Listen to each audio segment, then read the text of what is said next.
சாலையை கடக்க முயன்ற இருசக்கர வாகனத்தின் மீது அரசு பேருந்து மோதியதில் இருசக்கர வாகனத்தை ஓட்டிய இளைஞர் தூக்கி வீசப்படும் பதைபதைக்கும் காட்சிகள் வெளியாகி பரபரப்பு ஏற்படுத்தியுள்ளது. தேனி மாவட்டம் பெரியகுளம் திண்டுக்கல் தேசிய நெடுஞ்சாலையில் பங்களாப்பட்டி பிரிவு பகுதியில் மதுரை மாவட்டம் வாடிப்பட்டி தாலுகாவை சேர்ந்த ஜெயபிரகாஷ் என்ற இளைஞர் இருசக்கர வாகனத்தில் சாலையை கடக்க முயன்றார்.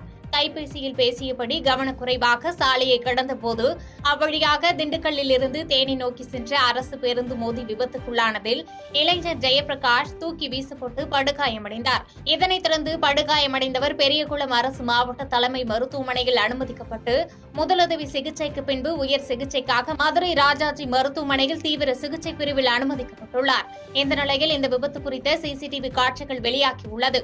மேலும் விபத்து குறித்து பெரியகுளம் காவல்துறையினர் வழக்கு பதிவு செய்து விசாரணை மேற்கொண்டு வருகின்றனர். பாதகம் செய்பவரை கண்டால் நாம் பயங்கொள்ளலாகாது பாப்பா. மோதி மிதித்து விடு பாப்பா, அவர் முகத்தில் உமிழ்ந்து விடு பாப்பா. அண்மை செய்திகளை உடனுக்குடன் தெரிந்து கொள்ள இணைந்திருங்கள் இயம்நாடு தொலைக்காட்சியுடன்.